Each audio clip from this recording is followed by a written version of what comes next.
প্রিয় বন্ধুরা, প্রীতি, সালাম এবং শুভেচ্ছা নেবেন।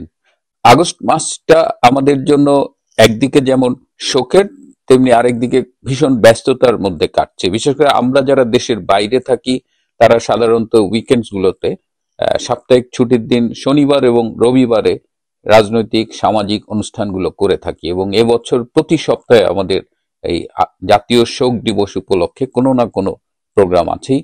যেমন গতকাল ছিল আমাদের অস্ট্রেলিয়ায় যে আওয়ামী লীগ আছে, সেই আওয়ামী লীগের জাতীয় শোক দিবসের আলোচনা সভা। আজকে সকালেও মিটিং ছিল, আগামী সপ্তাহে আছে, তার পরের সপ্তাহেও আছে, একেবারে 31শে অগস্ট পর্যন্ত আমাদের প্রোগ্রাম আছে।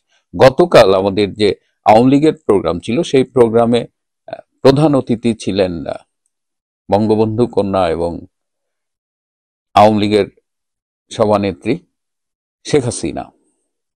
তো বঙ্গবন্ধুর শাহাদত বার্ষিকীতে আয়োজিত এই শোক সভাটি মূলত আলোচনা নির্ভর একটা সভা ছিল, এবং সেখানে টেলিফোনে ভাষণ দিয়েছেন ভারত থেকে আমাদের জননেত্রী শেখ হাসিনা। বিশ্বাস করেন, আমি আমার 23 বছরের অস্ট্রেলিয়ার জীবনে এত স্বতঃস্ফূর্ত অংশগ্রহণ দেখিনি।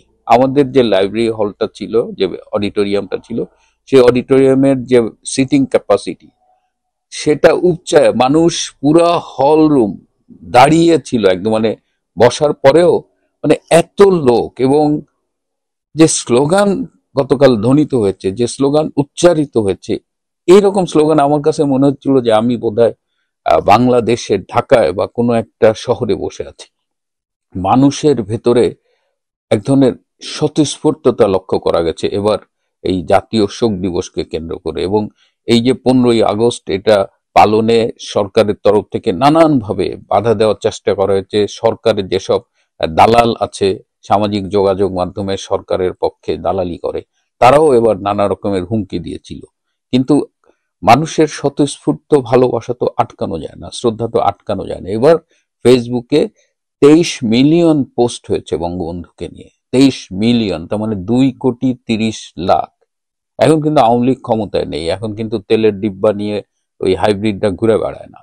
তো এরকম একটা প্রতিকূল পরিবেশে 2,30,00,000 পোস্ট ফেসবুকে হয়েছে বঙ্গবন্ধুকে নিয়ে, এবং এর মধ্যে ধরেন আরো 50 লাখ আওয়ামী লীগ আর যারা এখন ফেসবুকের ধারে কাছে নাই। এটা একটা অ্যামেজিং ফাইন্ডিংস। এবং স্বতঃস্ফূর্তভাবে সাধারণ মানুষ 32-এ গিয়েছে, একজন রিক্সাওয়ালা আজিজুর নাম, এবং এই কারণে তাকে গ্রেপ্তার করা হয়েছে, হত্যা মামলায় গ্রেপ্তার করা হয়েছে। যদিও এই সমালোচনার মুখে শুনেছি আজকে তাকে জামিন দেওয়া হয়েছে। এবং এই রিক্সাওয়ালা আজিজের গ্রেপ্তারের পরে তাকে যে জেলে নিয়ে যাওয়া হচ্ছিল, তাকে যে প্রিজন ভ্যানে তোলা হচ্ছিল, সেই জায়গাটা আমার কাছে কি মনে হয় জানেন? এই যে আমি তো 40 বছর হয়ে গেল আওয়ামী লীগের, ছাত্রলীগ, তারপরে আওয়ামী লীগের ধারার সাথে আছে। আমার কাছে মানে এই উপলব্ধিটা আমার এই গত 2 দিন ধরে হচ্ছে যে কি আওয়ামী লীগ করলাম, কিসের কি। প্রবাসে বসে ইউটিউবিং করি, আপনাদের সাথে যোগাযোগ হয়, আপনারা অনেকেই মনোবল ফিরে পান।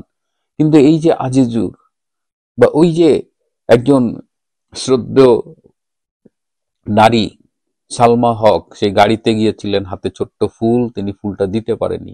ওই সালমা হকের পরিচয় পেয়ে আমি খুব মানে আবেগে আপ্লুত হয়েছি। ওনার স্বামী 71-এর শহীদ ডক্টর আজাহার আমাদের ঢাকা মেডিকেল কলেজের, বিয়ের মাত্র 1 বছরের মাথায় এই সালমা হক বিধবা হন, এবং তখন তিনি গর্ভবতী ছিলেন। সেই সন্তান নিয়ে তিনি একা কাটিয়ে দিয়েছে। এবং আরো জানলাম যে আমার খুব ছোটবেলার এক বন্ধু বর্তমানে আমেরিকায় থাকে, তার আপন ফুপু, এবং আমার সেই বন্ধুর বোন ঢাকা মেডিকেল কলেজে পড়তো, আমার 1 বছরের জুনিয়র, এবং তাদের চেহারারও মিল আছে। এত সফিস্টিকেটেড একজন নারী এত রিস্ক নিয়ে গেছেন। তো এটা আপনি কিভাবে আটকাবেন? এই স্বতঃস্ফূর্ত ভালোবাসা, এই স্বতঃস্ফূর্ত শ্রদ্ধা একদম ডক্টর ইউনূসকে চোখে আঙুল দিয়ে দেখিয়ে দিয়েছে।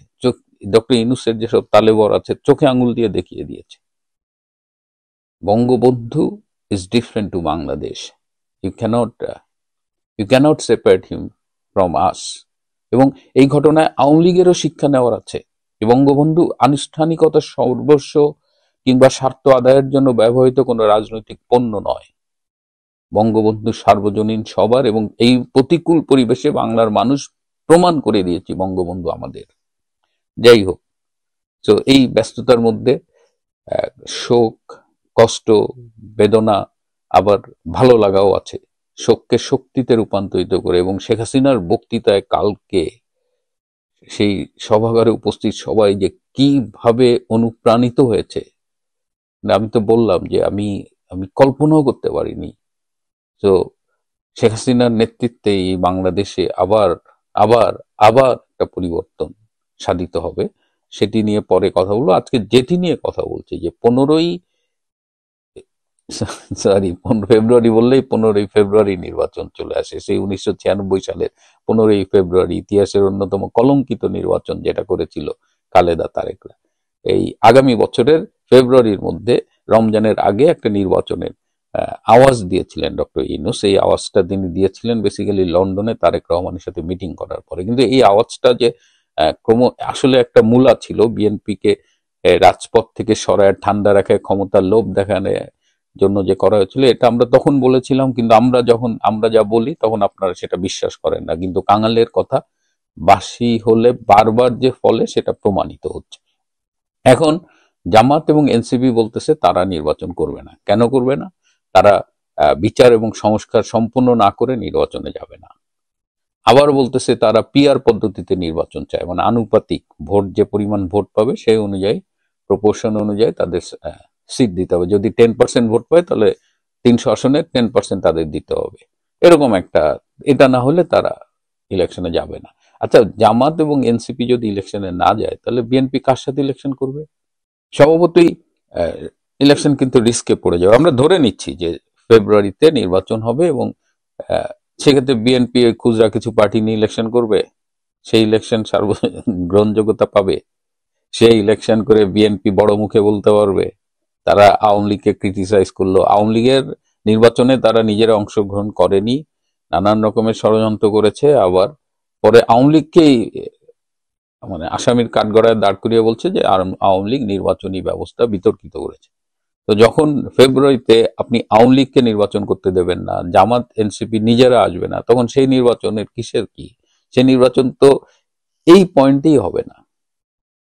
আর জামাতের আরো কিছু পলিটিক্স আছে। জামাত চাচ্ছে যে বিএনপি যত দেরিতে নির্বাচন হয়, বিএনপি তত গাড্ডায় পড়বে, তত পচবে। বিএনপি এই যে 15 আগস্ট কেন্দ্র করে যে পরিমাণ ক্ষতিগ্রস্ত হইলো, তাদের যদি রাজনৈতিক বিবেচনা থাকে, রাজনৈতিক অ্যাসেসমেন্ট ইভালুয়েশন এগুলো থাকে, দে শুড ডু দ্যাট। এবং তারা দেখতে পারবে যে পুরা 32 ভাঙার মুক্তিযুদ্ধ বিরোধিতার একদম ব্লেমটা তাদের কাঁধে যেয়া পড়ছে। জামাত এনসিপি সুকৌশলে 15 আগস্ট কিন্তু সিনা ছিল না। তো এদিক দিয়ে শুধু এই না, সারা দেশে বিএনপি গত 1 বছরে যে পরিমাণ পড়ছে, এবং বিএনপি সে রেয়ার দল যারা নির্বাচনের নির্বাচনে অংশগ্রহণের আগেই পরাজিত হয়েছে। সারা দেশের মানুষ তো বলছে ভাই ভিক্ষা চাই না, কুত্তা টাকাও। বিএনপির অবস্থা সেইটা হয়েছে। এই যে করছে, এর আবার প্যারালাল একটা কাহিনী আছে। জামাত আবার এনসিপি এরা আবার বিএনপির সাথে আন্ডার হ্যান্ড অ্যালায়েন্স করতেছে, মানে গোপনে নেগোশিয়েট করতেছে। জামাত বলতেছে তাদের 60টা সিট দিতে হবে, এনসিপি বলতেছে তাদের 30টা সিট দিতে হবে। বিএনপি বলছে না, এত সিট আমরা দিতে পারবো না। হ্যাঁ, তো এই যে দেখেন, মুখে বলতেছে নির্বাচন করবে না, সংস্কার চায়, বিচার চায়, পিআর পদ্ধতিতে ইলেকশন চায়, আবার আন্ডার হ্যান্ডে বলতেছে আমাদের 60টা সিট দিতে হবে, আমাদের 30টা সিট দিতে হবে।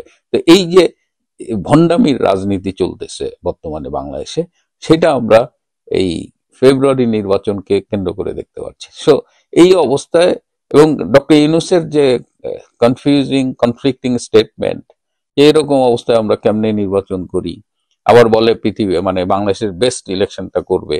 তো এতগুলো ইফস বার্ডস কন্ডিশন রেখা এটা কেমনে বেস্ট ইলেকশন হয়? এদিকে আওয়ামী লীগকে আপনি ইলেকশন করতে দেবেন না। আবার আওয়ামী লীগের সভানেত্রী খুব স্পষ্ট বলেছে যে আওয়ামী লীগ তারা ডক্টর ইউনূসের অধীনে নির্বাচন করবে না। তার মানে ডক্টর ইউনূস থাকলে সেটা ইনক্লুসিভ ইলেকশন হবে না, এমনি হবে না। তাহলে ডক্টর ইউনূসের কি হবে? ইউনূস কি থাকবেন? ইউনূসকে কি থাকতে পারবেন? ইউনূস কি একটি নির্বাচন বাঙালি জাতিকে দিয়ে যেতে পারবেন, নাকি তার অন্য কোনো ফেট নির্ধারিত হচ্ছে পর্দার আড়ালে? সেই বিষয়টা অন্যদিন। আজ এ পর্যন্তই। ভালো থাকবেন, সুস্থ থাকবেন, তার চেয়েও জরুরি হলো নিরাপদে থাকবেন। সবাইকে অনেক ধন্যবাদ।